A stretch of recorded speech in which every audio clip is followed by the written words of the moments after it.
Good afternoon students. सही ये नहीं किया था। सो बेटा आज हम स्टार्ट कर रहे हैं एग्जम्पशन। एक और स्कीम है जिसके थ्रू हम ज्यादा से ज्यादा फॉरेन ट्रेड प्रमोट कर सकते हैं, वो है exemption from payments of sales tax. जो सेल्स टैक्सेस हैं बेटा उसके थ्रू भी हम एग्जम्पशन मतलब उसके थ्रू भी कर सकते हैं। मतलब कैसे, ये प्रोसेस कैसे होता है ध्यान से देखना। Goods meant for export purposes are not subject to sales tax. बेटा अगर आप कोई ऐसे गुड्स प्रोड्यूस कर रहे हो जो एक्सपोर्ट के लिए हैं तो उन गुड्स पे बेटा किसी भी तरह का सर्विस टैक्स नहीं लगेगा। क्या नहीं, उस उनमें सेल्स टैक्स नहीं लगेगा। क्या नहीं लगेगा बेटा? सेल्स टैक्स नहीं लगेगा। Even for a long time income derived from export operations had been exempt from payment of income tax.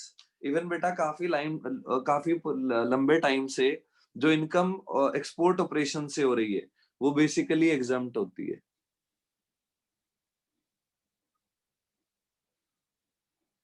क्या होती है वो? बेसिकली एग्जम्प्ट होती है from payment of income tax. Now this benefit of exemption from income tax is available only to 100% export oriented units. अगर आप 100% export oriented units में कर रहे हो तो क्लियर बेटा। And unit setup in export processing zone जैसे special economic zone for select years. Clear बेटा कि कोई जैसे स्पेशल इकोनॉमिक जोन है वहां स्पेशली सिर्फ एक्सपोर्ट प्रमोशन के लिए ही सामान बनाया जा रहा है तो वहां पर भी इनकम टैक्स नहीं लगेगा। क्लियर बेटा? Yes, sir. Clear बेटा? We shall shortly discuss about the 100% export-oriented units and unit setup in export processing zone.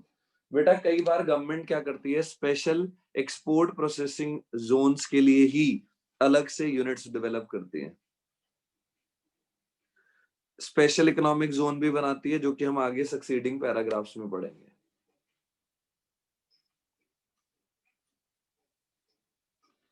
Clear बेटा? यहां तक बोलो। Yes, clear sir. है?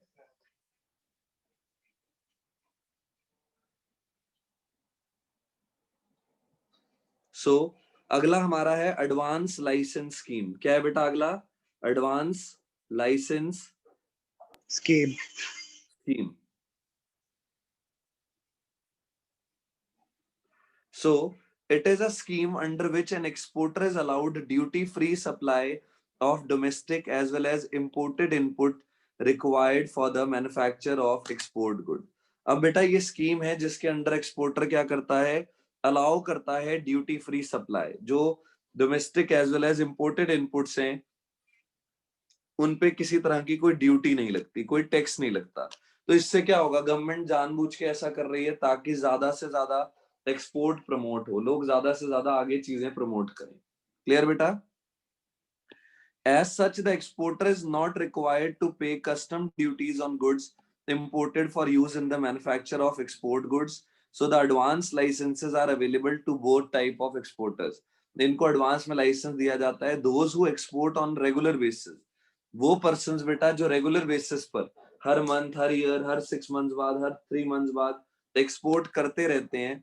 And also to those who export on an ad hoc basis. Ad hoc मतलब जब जब order आया उसके बेसिस पे the regular exporters can avail such licences against their production programmes. तो जो रेगुलर एक्सपोर्टर्स हैं बेटा उनको भी ऐसे प्रोग्राम्स के अगेंस्ट उन्हें पूरी तरह से वो मतलब प्रोग्राम्स के लाइसेंस दिए जाते हैं। यहाँ तक clear? Yes, sir. Yes, sir. कोई डाउट किसी को? No, sir. So the firms exporting intermittently can also obtain these licensing against specific export orders. अब बेटा जो फर्म्स हैं जो एक्सपोर्ट कर रही हैं वो उनको भी ये लाइसेंस मिल जाता है, वो भी स्पेसिफिक एक्सपोर्ट ऑर्डर्स का। किसका बेटा? स्पेसिफिक एक्सपोर्ट ऑर्डर्स का। यहां तक clear? Yes, sir.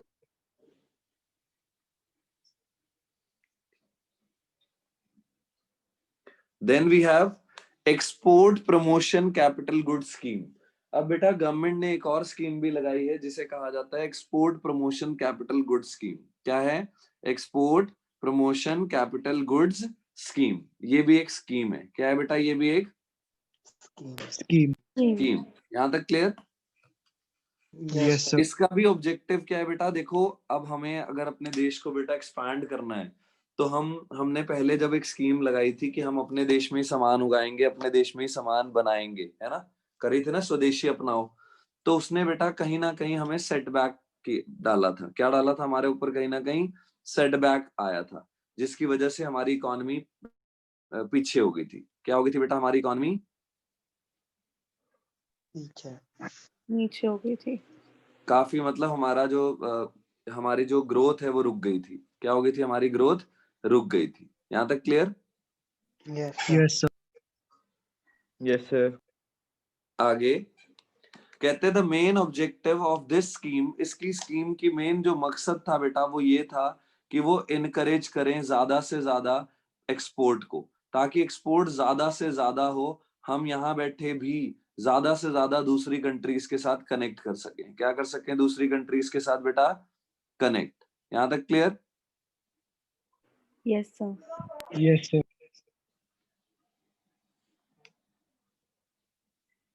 So to encourage the import of capital good for export production। अब देखो बेटा, गवर्नमेंट ने ये भी किया कि भाई ज्यादा से ज्यादा अगर आप चाहते हो कि इंपोर्ट किसी तरह का, आप ऐसे कैपिटल गुड्स को इंपोर्ट करो जो कैपिटल गुड बनाने से आप इंडिया में अगर उन सामान को बनाओगे तो उससे क्या होगा? एक्सपोर्ट प्रमोशन ज्यादा से ज्यादा होगी। क्या प्रमोशन ज्यादा से ज्यादा होगी बेटा? बोलो। Export promotion. अब देखो कैसे हमने स्पेशली उन मशीन्स को, मतलब वो मशीन्स इंपोर्ट की। क्या इंपोर्ट की बेटा? हमने स्पेशली मशीन्स इंपोर्ट की। अब मशीन इंपोर्ट की तो उस मशीन में बेटा ज्यादा से ज्यादा सामान बनाएगा, वो मशीन ज्यादा से ज्यादा सामान बनाएगी। यस और नो? Yes, sir. है ना? जब वो ज्यादा से ज्यादा सामान बनाएगी तो उसी सामान को हम आगे क्या करेंगे? एक्सपोर्ट, है ना? तो उन्होंने वही कहा कि जो मेन ऑब्जेक्टिव है इस स्कीम का वो ये है कि इनकरेज करो इंपोर्ट उनके गुड्स को जो कैपिटल गुड्स हैं। कौन से गुड्स हैं बेटा? Capital. जो कैपिटल गुड्स हैं। अब कैपिटल गुड्स हैं तो उससे क्या होगा? अगर कैपिटल गुड है तो आप कैपिटल गुड बेटा वो गुड होते हैं जो जनरली आगे फर्दर चीजों को बनाए, जैसे मशीन्स। क्या है? जैसे Machine. Machine. यहाँ तक क्लियर? Yes, sir. sir. सो मशीन्स बनाएंगे तो ज्यादा से ज्यादा सामान आएगा बेटा, मतलब ज्यादा से ज्यादा सामान बनाएंगे, फिर उसी मशीन से बना हुआ सामान आगे भेजेंगे। Yes, sir. यहाँ तक clear? Yes, sir. So this schemes allow export firms to import capital goods. इन स्कीम्स के थ्रू क्या होता है कि वो इजिली कैपिटल गुड्स को इंपोर्ट कर सकते हैं एट नेग्लिजिबल और lower rates of custom duties subject to actual user condition and fulfilment of specified export obligation. अब कहते हैं क्या होगा इस स्कीम से बेटा, आप इजिली जो कैपिटल गुड्स है, मतलब जो मशीन्स हैं, उनको आप इंपोर्ट कर सकते हो और कल के दिन आपको lower rate of custom duty पड़ेगी इस स्कीम के तहत, ताकि कल के दिन आप ज्यादा से ज्यादा एक्सपोर्ट कर सको। ये बेसिकली इसीलिए ताकि एक्सपोर्ट ज्यादा से ज्यादा बढ़े। क्या बढ़े? ज्यादा से ज्यादा Export. एक्सपोर्ट ज्यादा से ज्यादा बढ़े। यहाँ तक clear? Yes, sir. Yes, sir. So if the said conditions are fulfilled by the manufacturer, then they can import the capital goods either at zero or concessional rate of import duty। अब अगर बेटा ये पूरी condition fulfil होती है manufacturer द्वारा, then they can import the capital good. वो easily import कर सकते हैं कैपिटल गुड को जीरो या फिर कंसेशनल, बिल्कुल सस्ते रेट पर, जो इंपोर्ट ड्यूटी के बिल्कुल सस्ते रेट हैं उन पर।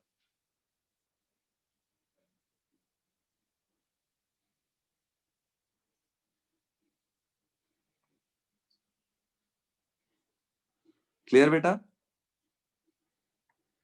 क्लियर बेटा? बोलो Yes, sir. क्लियर है? Supporting manufacturers and service providers are also eligible to import capital goods under this scheme. This scheme is specially beneficial to the industrial units interested in modernization and upgradation of existing plant and machinery। ये बेटा जो scheme है, कहते हैं इससे क्या है, इससे हमारा जो जितना भी इंडस्ट्रियल सेक्टर है वो मॉडर्नाइज होगा, वो अपग्रेड होगा, प्लांट एंड मशीनरी भी अपग्रेड होंगी, क्योंकि बाहर से अगर हम टेक्नोलॉजी को इंपोर्ट करेंगे तो उससे भी कहते हैं हमें फायदा ज्यादा से ज्यादा होगा। क्यों? क्योंकि बेटा हमारे यहाँ भी फिर उससे मॉडर्नाइजेशन होगी। क्या होगी हमारे यहाँ उससे? Modernisation. Now service export firms can also avail of this facility for importing items such as computer software systems, clear, required for developing softwares for purpose of exports। क्या आप अगर कल के दिन कोई एक्सपोर्ट आपने करना है या कुछ भी करना है तो वो सारी चीजें आप इजिली कर सकते हो। यहाँ तक क्लियर? Yes, sir. क्लैरिटी बेटा? Yes, sir. Yes, sir. Yes, sir. Yes, sir.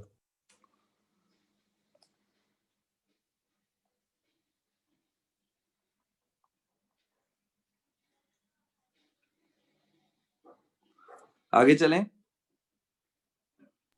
Yes, sir.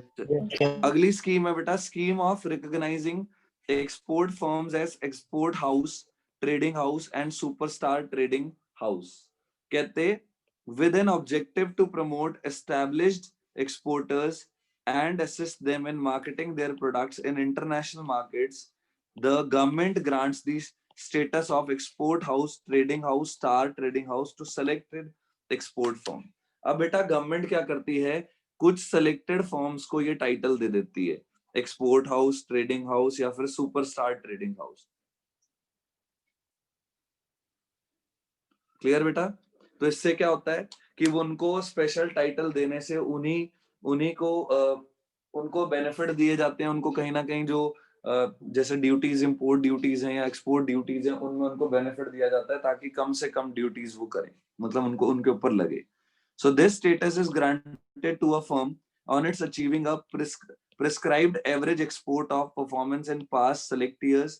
Besides attaining a minimum of past average export performance, such export firms have to also fulfill other conditions as laid down in the import-export policy।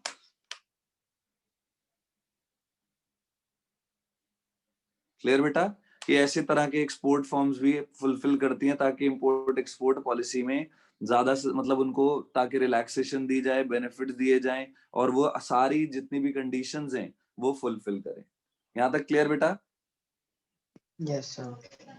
तो जो भी उनकी past performance है, जैसे अब export forms है, उनकी past performance वो कैसा परफॉर्म कर रहे हैं, क्या कर रहे हैं, उसके बेसिस पर भी बेटा ये चीजें उनको दी जाती हैं, ये बेनिफिट्स उनको दिए जाते हैं कि उनको स्पेशल अलग से रिकॉग्निशन मिलती है। क्या मिलती है उनको स्पेशल अलग से? Recognition. Various categories of export houses have been recognized with a view to building marketing infrastructure and expertise required for export promotion। बहुत सारी कैटेगरीज में बेटा जो एक्सपोर्ट हाउसेज हैं इनको रिकॉग्नाइज किया जाता है ताकि वो मार्केट में ज्यादा से ज्यादा अच्छा काम करके ज्यादा से ज्यादा इंफ्रास्ट्रक्चर डेवलप करें। Clear? So these houses are given national recognition for export promotion।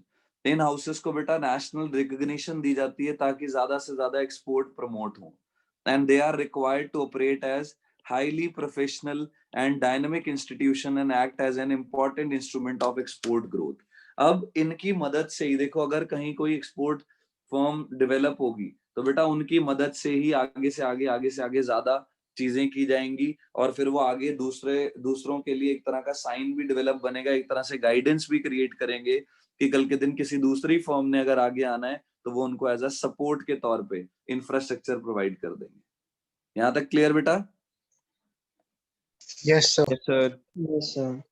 यहाँ तक क्लैरिटी है सबको? Yes, sir. Yes, sir. Then we have export of services. उसके बाद बेटा हमारे पास ये भी है, कहते हैं एक्सपोर्ट ऑफ सर्विसेज भी आप कर सकते हो। In order to boost the export of services, अगर आप एक्सपोर्ट ऑफ सर्विसेज को बूस्ट करना चाहते हो, various categories of service houses have been recognised. जो बहुत सारी सर्विस हाउस की कैटेगरीज हैं बेटा उसको रिकॉग्नाइज किया जाता है। क्या किया जाता है उसको? बोलो। रिकॉग्नाइज किया जाता है। सर्विस क्या होती है? जैसे आप यहाँ बैठे कोई डॉक्टर है वो फॉरेन में अपनी सर्विसेज दे रहे हैं, क्लियर? कोई बैंकिंग सेक्टर सर्विसेज दे रहा है, वो सब।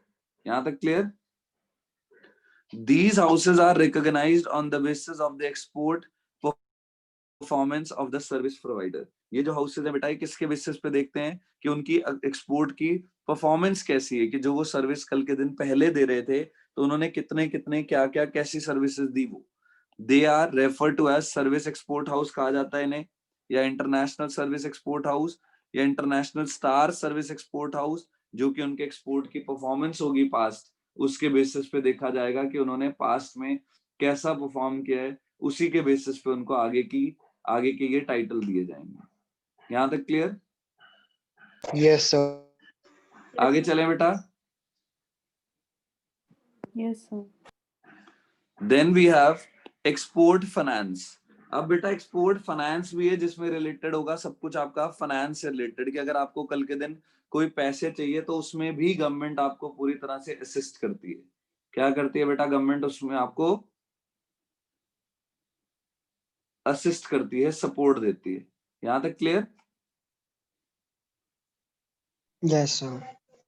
सो exporters require finance for the manufacture of goods. बेटा जो एक्सपोर्टर होंगे, जो सामान एक्सपोर्ट करते हैं, उन्हें पैसा चाहिए फाइनेंस करने के लिए कि नहीं? मतलब उनको गुड्स को मैन्युफैक्चर करने के लिए पैसा चाहिए या नहीं चाहिए। चाहिए ना? तो कहते finance is also needed after the shipment of the goods because it may take some time to receive payment from the importer. बेटा अगर सोचो मैंने आज यहाँ से सामान एक्सपोर्ट करा, कहते जब आपने सामान एक्सपोर्ट किया उस टाइम पर भी आपको क्या रिक्वायर्ड होता है बेटा? उस टाइम पर भी आपको पैसों की जरूरत होती है। क्या होती है उस टाइम पर? आपको पैसों की नीड। पैसों की नीड होती है, क्योंकि अब बेटा अगर आज हमने सामान एक्सपोर्ट किया तो क्या इंस्टेंटली सामान वहां पहुंच जाता है? No, sir. No, sir. है ना? वहां पहुंचने में क्या लगता है? टाइम लगता है। और जब वो वहां पहुंचेगा तभी तो पेमेंट होगी आगे, Yes, sir. है ना? Yes, sir. सो कहते हैं therefore two types of export finances are made available to the exporters by authorised banks. They are termed as pre shipment finance और packaging credit and post shipment finance. क्या क्या है बेटा उसमें? Pre shipment finance है या फिर post shipment, की शिपमेंट जाने से पहले वाला फाइनेंस और शिपमेंट करने के बाद का फाइनेंस। यहां तक clear? Yes, sir. Under the pre shipment finance, की शिपमेंट होने से पहले finance is provided to an exporter for financing the purchase, processing, manufacture और packaging of goods for export purpose. बेटा शिपमेंट से पहले हमेशा उसी के लिए पैसा मिलेगा आपको, बनाने के लिए, ठीक है, प्रोसेस करने के लिए, मैन्युफैक्चर करने के लिए, पैकेज करने के लिए, आपको उस पर्पस के लिए फाइनेंस दिया जाएगा। Under the post shipment finance scheme, जो पोस्ट होगी बाद में, finance is provided to the exporter from the date of extending the credit after the shipment of goods to the export country. अब दूसरे अंडर द पोस्ट शिपमेंट में क्या होगा? Finance provide किया जाएगा एक्सपोर्टर को from the date of extending the credit, कि जब वो एक्सटेंड किया जाएगा कि कब तक उसकी जो शिपमेंट है वो एक्सपोर्ट कंट्री पहुंचती है तब तक उसको बेटा लोन दिया जाएगा। ये जो फाइनेंस होता है बेटा ये कंसेशनल रेट ऑफ इंटरेस्ट पर दिया जाता है। क्या दिया जाता है? ये कंसेशनल रेट ऑफ, बोलो किस रेट पे दिया जाता है? कंसेशनल रेट ऑफ इंटरेस्ट पर। यहां तक क्लियर सबको? Yes, sir. चलो फिर आज के लिए इतना सफिशिएंट है बेटा, अब हम मिलते हैं मंडे को। क्लियर?